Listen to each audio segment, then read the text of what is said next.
Welcome back to the Commanders Declassified podcast. We are coming off of a loss. It was a close loss, close game, but a loss nonetheless. Let me say what's up to my peeps. We selling. Eric, what's going on, man? We selling. That's what matters. What was the score today? Don't care. We're all selling the team. right. Brian, how you feeling? I feel wonderful. I know it didn't look good on the field, but I feel wonderful. I can't hide it. I feel great. It was a tough loss, but the Vikings are who we thought they were. So is Kirk. Well, all right, I know the Vikings fans are going to be here in the comments. I guarantee you they are. Because that is the most insecure fan base I've ever seen in my life, and they're going to be all over this, just talking trash to a bunch of people who don't even care at this point. That's right. All right, so we're gonna put away the Dan Snyder stuff, and we're gonna focus on this game and the outcome of such. 20-17, Minnesota beats us. We had the lead going into the third quarter. We had the lead, and then we had an interception by Heinicke on a pass that really wasn't even close to the receiver. I believe it was Logan Thomas. He stretched out as far as he could, and then Harrison Smith picked that off. And then we had a horrible play on a field goal attempt with around 2 minutes left. The Ridgeway, the defensive lineman that's been getting all the praise from the coaching staff all week, committed an ungodly penalty by leaping onto the center's back, which gave Minnesota a first down and an opportunity to just completely run the clock out when we had no timeouts left. There's a lot to unpack there. Let's start with this simple question, and Brian, I want you to answer it. Yeah. What is the main reason we lost today? The main reason we lost today is we have poor creativity from our offensive coordinator, and we've got a backup quarterback. I mean, it's just that simple. We've got an offensive coordinator who does not tailor, no pun intended, who does not tailor his offense to the strengths of his players. Plays that work, we go right away from it. I mean, we've talked about this for several months, several shows. If there's a play that's working, Scott Turner will leave that play in the dust and will never come back to it. Gibson, 20-yard run on the outside. Nope, not anymore. We'll go right away from it. Terry McLaurin, touchdown over the middle. We'll go right away from it. And hey, man, Heinicke's trying his guts out, but he's a backup quarterback. Am I going to fault him for being a backup? No, because I already know he is a backup. So when you have those two things kind of going for you, you're already going to be limited in what you can do. Defensively, those guys played a great game. We limited an offense that has the ability to score a ton of points, and we held them down for most of the day. So that the offense needed to really do something, and they didn't. They missed a big opportunity to kind of put this game away. Yeah, I'm gonna give some props to a couple of folks who I think I probably wouldn't have said I will give props to the beginning of the season. Number one, Jack Del Rio. The defense has at least somewhat turned this around. Hard to argue that. I'm going to give some props to Milne today. I thought he was a little bit better on punt returns, and he scored a big touchdown. I'm going to give some props to – that might be it. I don't know. We'll figure it out. But I think to your point about what Scott Turner is doing and going away from his effectiveness – it's criminal at this point. It really, really, really is. I mean, there are things that we see we can do consistently, and then we just decide to just do something random. A good example is that we had a really productive play, and then we came back and did that reverse flea flicker thing that ended up getting thrown out of bounds. It was like, what is this, and why are we doing it? Run the football. Run the football. Do something. The pass that was picked off by Heinicke was a god-awful throw. But why are we throwing that ball? We're up by 3 in the second half of the game. Call a smart game. Call a smart game. Eric, where do you think this game was won or lost? Lost. Coaching. I mean, I'm going to put it on the coaching mainly. Quarterback for some point, but Ron Rivera burning timeouts. Him and Scott Turner tag teamed on the dumbest thing we could have done. We burn a timeout and then run a god-awful 4th and 1 play. Where you've been effectively getting 2 and 3 yards minimum every time you've been running the ball up to that point, and then you just try to be the smartest guy in the room and throw a deep crosser. It was a terrible play call, terrible idea, and the fact that we wasted a timeout right before that. another terrible idea. And then later on to burn the other timeout on a challenge that, I mean, you could see that maybe he got the first down, but there's no way they were going to overturn that.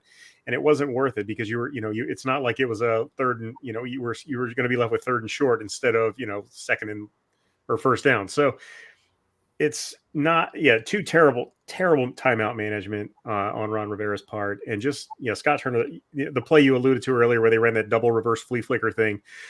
The worst thing that can happen for Scott Turner is for one of his dumbass plays to work, and that stupid jet sweep to the tight end right before that worked. So he got all in his up full of himself and decided to run that ridiculous play. And it almost looked like Heinicke threw it out of bounds just out of spite because it was such a dumb play call. Because it was nowhere near the quarterback or the receiver, and he had plenty of time to throw it. And you've got John Bates running deep, like the slowest guy, playmaker you have. Not that I don't like John Bates at all, but I mean, he's not the deep threat that you really want streaking down the field. All right. The coaching really left a lot to be desired today. Outside of Del Rio, I thought, the switch to the 5-man front that they've done over the past few weeks has been fantastic. And they were in Cousins' face all day. They were stuffing the run. Really good job on the defense for the most part. But, they kind of handed him the ball with that terrible throw by Heinicke. And, of course, Heinicke, it's the Heinicke experience that, he's made so many throws that he's gotten away with over these past couple of games that it was going to burn us eventually.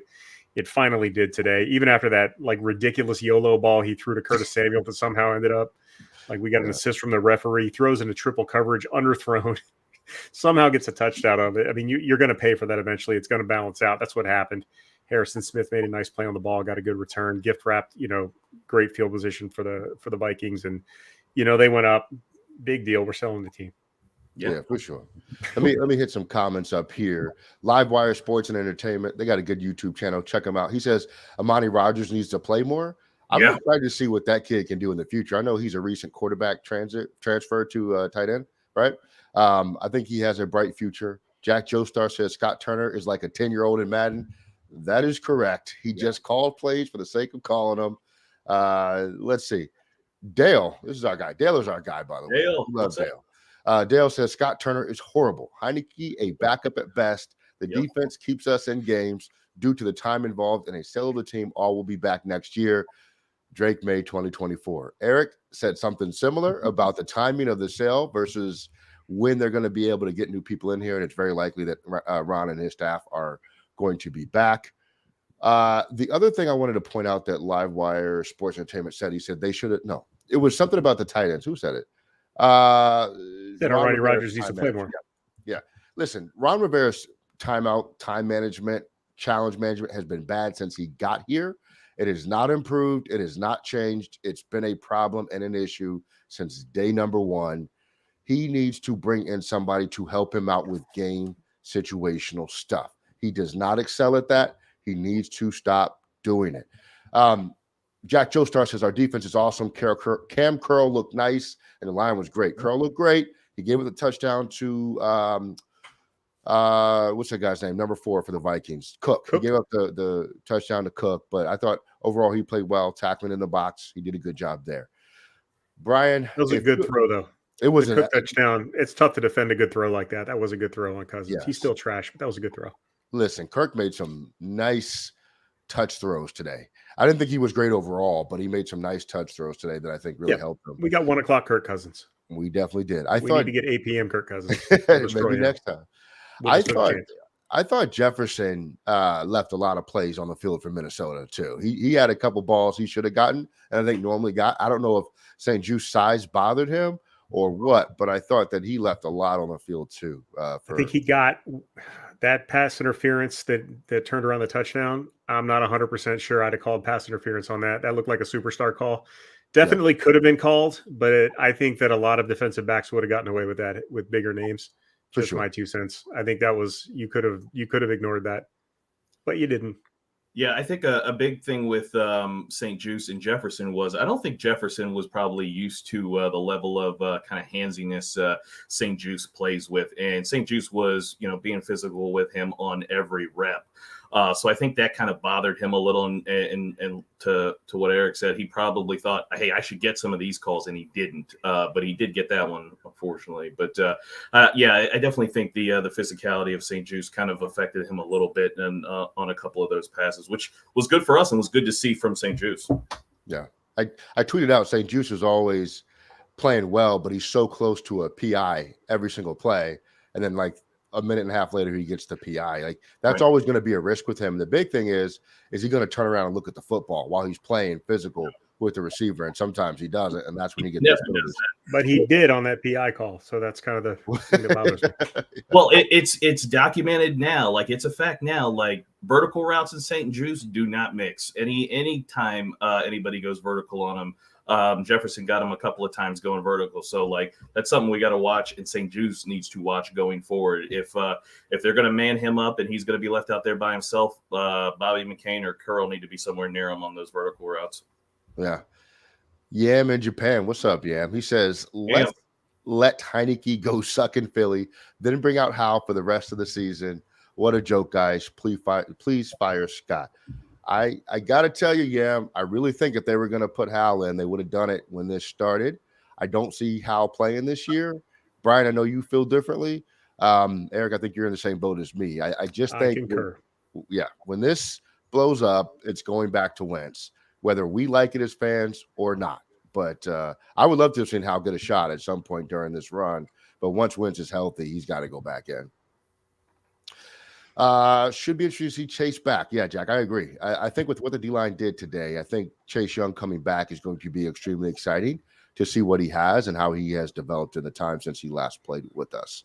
I think we should temper our expectations on Chase still. Yeah. I mean, some of the reps that I saw him getting in practice, he doesn't look like he's got the juice just yet.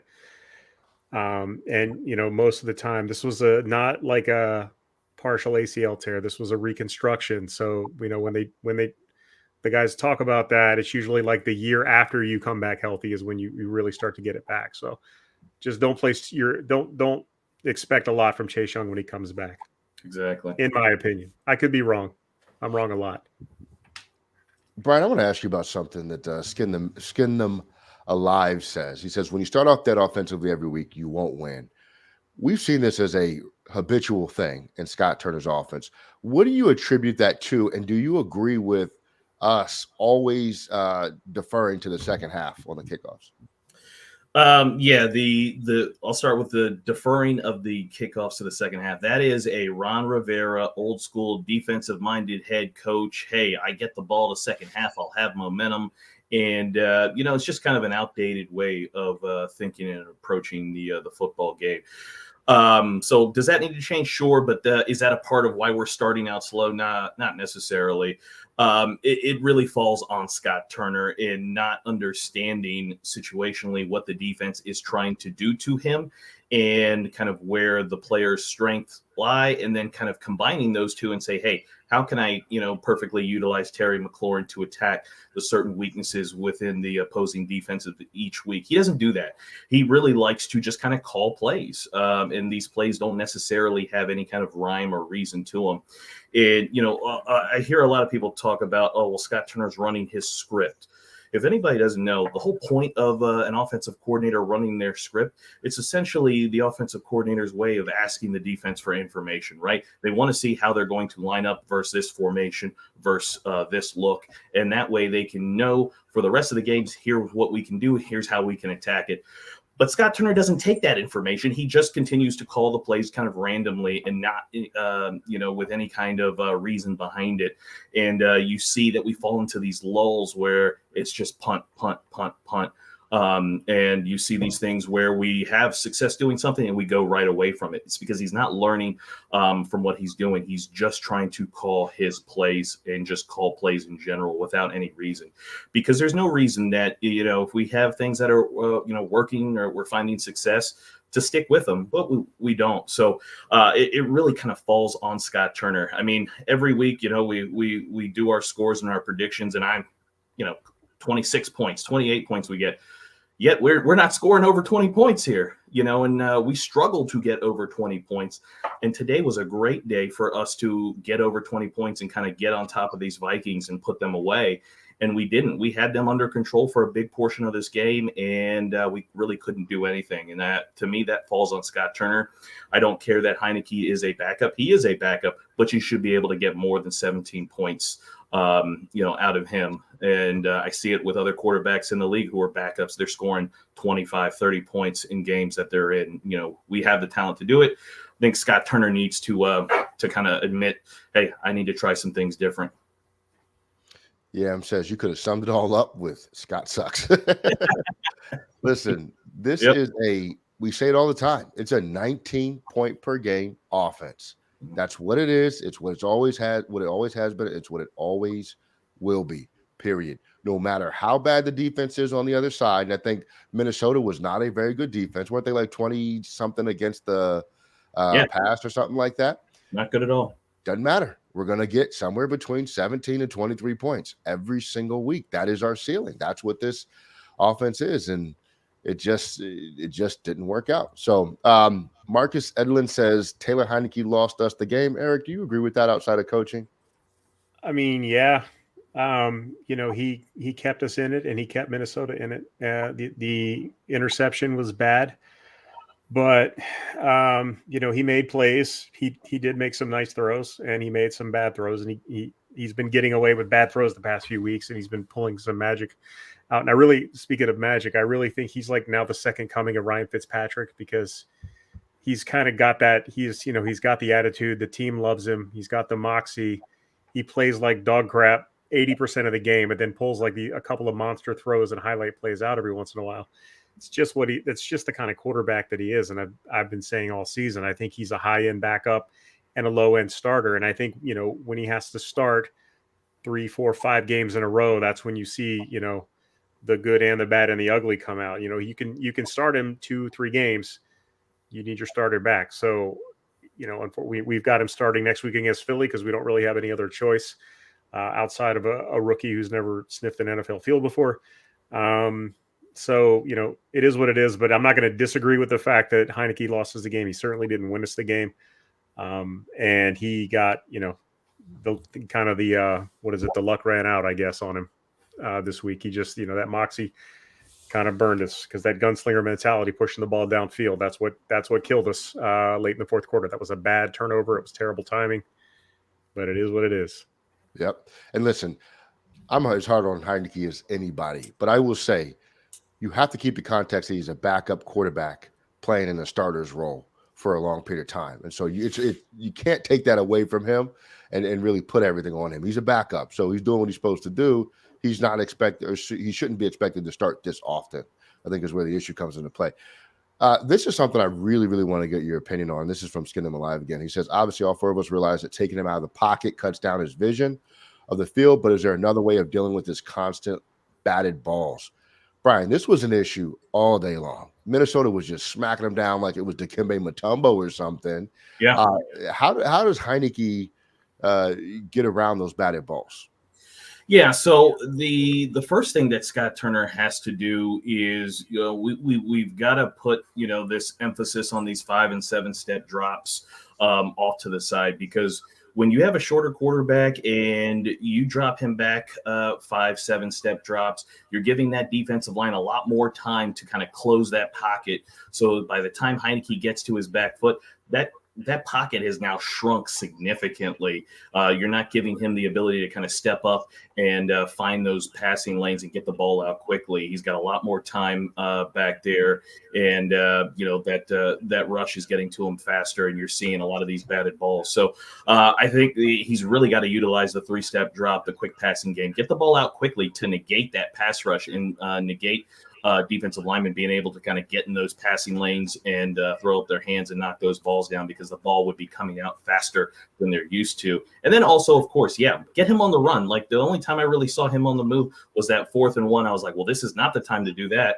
Just get the 4th down, call a quarterback sneak and get the 4th down. But they got him out on the move. But, if you saw in that, like, he was away from the rush, so that was good. He got I think he could have gotten a little bit more speed on that on the throw. But we just don't see enough of that. We ran that one time, and then we never saw that really ever again.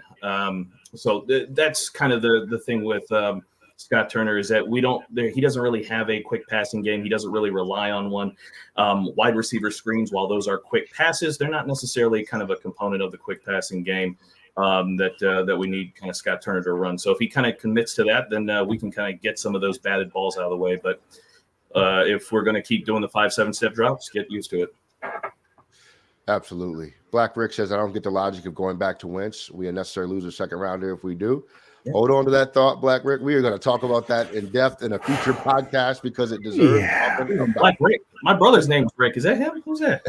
Are you Brian's brother? Is he related to White Mike? Or White Boy Rick out of Detroit? White Boy Rick, yeah. I like that. That was good. All right, let's look at some of the stats here. I'm going to try to share with the folks that are live with the stats. And if you're listening to us on audio, be patient. We will certainly discuss these in detail. Give me 1 second. I'm going to bring these up from the game. All right, let's look at the box score for the Commanders game. Brian, Eric, confirm you're seeing the box score? Oh, yeah. See it. You got it. All right, let's run this down a little bit. Let's actually start with the Vikings because I thought they had an interesting game. Kirk Cousins threw the ball 40 times in a 20-point outing. He had 2 touchdowns, 1 pick, rating 81. He had 2 sacks. Brian, overall, how do you think Cousins played? I thought he played average, to be honest with you. I get the numbers look like it suggests he played better, but this is a 6-1 team, playing against a team with a backup quarterback and a defense that's improving. Our defense is certainly, not where it was at the beginning of the season. We've improved. But if Kirk is as who people say he is and protests that he is a franchise quarterback and he makes a ton of money, let's not get that confused. Kirk makes a ton of money. When you make a ton of money, much is expected of you. And I just, it looked average at best, his play. And, it didn't look like, he was the quarterback of a 6-1 football team. But, hey, they won it somehow, and they're 7-1 now. Yeah, and look at this, man. If you look at the top of the scoring box here, our defense shut him out for 2 consecutive quarters. Yeah. That's all you can ask for against this offense, man. Yeah. Our offense really has to do more to put points on the board. Brian, Eric, we're gonna run down to the running game for Minnesota. Dalvin Cook, 17 of 47, only averaged 2.8 yards per carry, and no touchdowns with a long of 9. How did our defense contain Dalvin Cook? The Vikings didn't hand it to him enough, for one. But the 5-man front is a huge part of that because they really were able to shut down running lanes. And the tackling was excellent. Jamin Davis made some really good tackles on him. Cam Curl came up, made some really good tackles. The corners were tackling. When he got past the defensive line, there wasn't much there for him. The defense did a really good job of swarming the run game and clogging up those running lanes. So great job by the defense in the rush game. Cook did get, towards the end of the game, the defense, I think, maybe was wearing down a little bit because, Cook did get a couple of big runs. Maybe not yardage wise, but definitely chain movers, especially on that last very short drive. He was able to keep the change moving. So he did what he needed to do when he needed to do it. But the defensive line overall did a great job against the run. Absolutely. Great analysis there. Justin Jefferson, 7 receptions, 115 yards, 1 touchdown. TJ Hawkinson, 9 catches, 70 yards. 7.8 yards per catch. Adam Thielen, 3 for 67. Look, if you're looking at this receiving stat line here, this was the difference in the game for me, offensively anyway, for the Vikings and defensively for us. Justin Jefferson probably could have had a lot more productive day if it weren't for Benjamin St-Juste. Give him his props there. Though he put up a lot of stats, he's a star player. He's going to do that. You have to live with that. What I thought really killed us was Hawkinson. He just got here this week and was all over the place. I'm not even sure he knew a tenth of the playbook, and somehow this kid was just everywhere. I mean, it felt like there were 2 Hawkinses out there, and Kirk Cousins certainly knew where he was. The broadcasters alluded to Cousins studying some film of Hawkinson and where he likes to be on the field, and that looked productive. I thought he was really the linchpin for what they wanted to do offensively today, and he executed that well. Adam Thielen, 3 catches, 67 yards. I thought he had a pretty good day. I don't have an issue with him getting that type of yardage and those stats against our second and third corners. And honestly, look, Justin Jefferson is fully capable of going for 200. So I'm happy with what our corners did. I just think we have to be better when we're guarding the tight end in that situation with a guy like Hawkinson. Ellie, Yeah. go back and look at those Vikings wide receivers, their targets. This is something that is a huge difference between how Scott Turner targets his wide receivers. Justin Jefferson, 13 targets. TJ Hawkinson, 9 targets. Then you go down to Adam Thielen, 9 targets. If you look at Terry, he's never had 13. I don't know when, maybe once or twice throughout his entire time here, but he never gets that type of attention. And then the next guy, whoever that is, if it's Jahan when he's in, if it's Curtis Samuel, like, you've got to feed your playmakers, and that's something that will help the offense. So that was a big difference I saw, is that they go to their guys over and over and over again. That is a heck of a point, man. It really truly is. Let's start with Heinicke on the Commanders' offensive side. Eric Heinicke, 15-28, 149, 5.3 yard average, 2 touchdowns, 1 pick, 3 sacks, 77 overall rating. Give me your quick assessment of Heinicke overall. I mean, that's a slightly below average game statistically, and I think he played a slightly below average game, on the eye test. He wasn't great today. He made a couple of nice plays, got away with a ridiculous throw, and threw a bad interception. Teams have been watching him. They now have 2 games of film on him, and they're ready to adjust. And you're going to see probably more of that from Philly next week. So it's up to the offensive coaching staff to put him in a position to succeed. And I don't think any of us should have confidence that they're going to do that. But yeah, I mean, Heinicke was Taylor Heinicke today. Sometimes he gets away with those throws, and sometimes he doesn't. And today he didn't. Hey, man, the Vikings have found us. Urbanology 101 podcast. Shout out to them. They were in the comments all week, and he says, "Y'all like that?" Listen. Hey, the most original comment of the week goes to Urbanology. Nobody saw that coming. It is all good. All right, Washington's running game. Brian Robinson Jr., 13 carries, 44 yards, 3.4 yards per carry. Antonio Gibson, 11 carries, 36 yards, 3.3 yards per carry. Armani Rogers had the 1 carry for 24 yards. And look, we were not effective running the football today. We ran it effectively in some situations. Robinson Jr. had a good run to get us a first down at least once. And I thought Gibson had some good carries out of the backfield. I saw the quote-unquote running play again today to Gibson, which went, as you guessed it, nowhere. We just lack creativity everywhere in the run game. It is bad at this point. And the way in which they're using Robinson and Gibson is not really the way that I think it needs to be done to be fully effective. We got to figure out something there, because even just running the football is helping us, even if we're not super effective in doing it. But I think there's opportunities to be really effective running the football. The plays are there to be made. I think the calls have to get better. I think sometimes the blocking scheme needs to be better, but I think we can certainly be better in that area. Receiving targets. Terry McLaurin, 9 targets, 5 catches, 56 yards, no touchdowns. Curtis Samuel, 3 catches, 65 yards. He did have the touchdown. Cam Sims, his usual 1 catch for 12 yards. Gibson, 2 for 11. Milne had the touchdown on the 6-yard reception.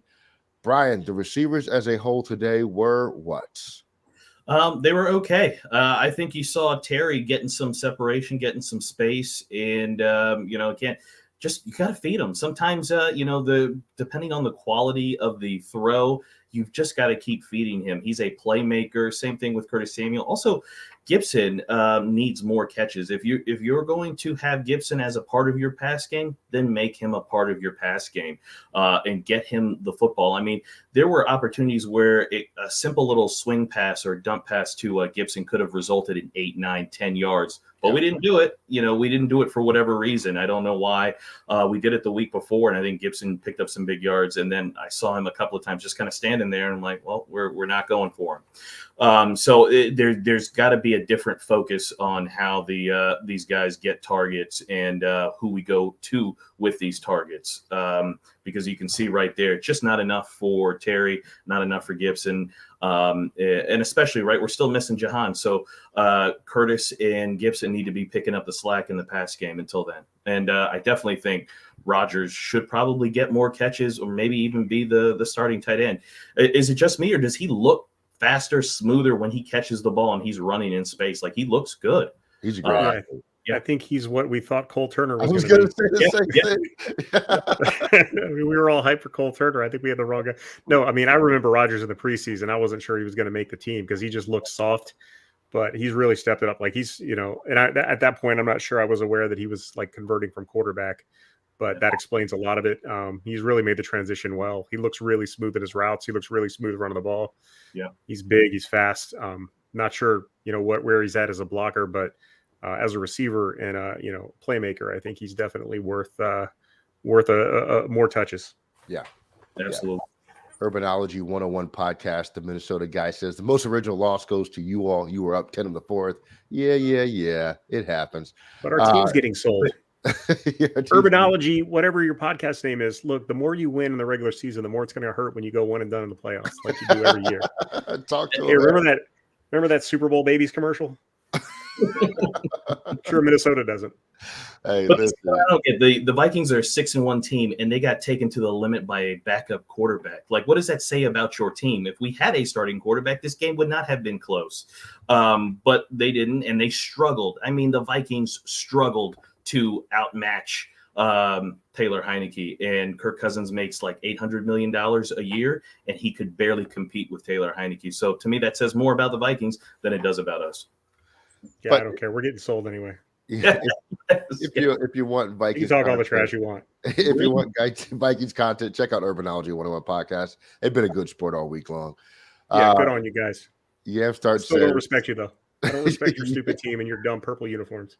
Yeah, in Japan says most 7-1 team I have ever seen. Exactly. Listen, I think the Eagles might be right for the picking too when we play them, but we're going to keep that for later. We're going to get curbs out by the Eagles. Yeah. All right. Let's check this out. We're selling. Right. I don't care. Yeah. All right. Eric, I know what your final thoughts are, but give them to me anyway. What do you got? Look, man. This loss might have removed the smile from my face any other week, but this week, whatever. I mean, it's going to be interesting. I don't know how I'm going to approach the next probably year and a half because we're probably stuck with this crew next year just because the logistics of the sale aren't going to allow for a team to come, a whole new regime to come in that late in the offseason by the time this thing gets sold. So we're probably stuck with Ron and company, probably Carson Wentz for another year. I just don't know how I'm going to react. So it's going to be interesting to see, but I'm still in a good mood this week. So bring on the Eagles. Absolutely. Brian, give me your thoughts, man. Final thoughts. If there ever was a game that we lost and there was still hope, this is the game because anything is possible now with all the things going on with this team. Anything is possible. Hope springs eternal.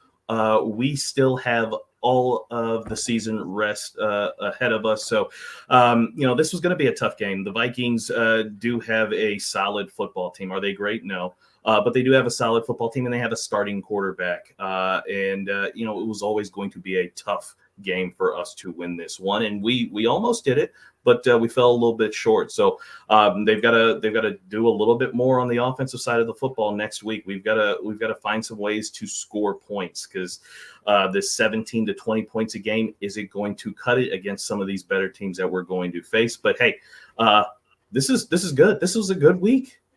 Optimism is high for next week, man. Come on. I never like losing. I'm going to be real about it. I think no matter what the situation, I always hate to lose. I understand that we're going to get sold for the first time, but I don't like losing. This was a good team, though, and I think what this loss taught me more than anything is that our defense couldn't play with a lot of teams in this league, and I'm very happy to hear that.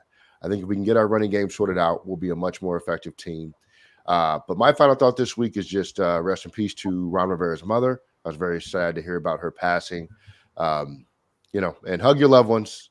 You never get enough of those in. I hope everybody has a fantastic week. You know what? Let me say this too. If nothing else, this team is interesting to watch.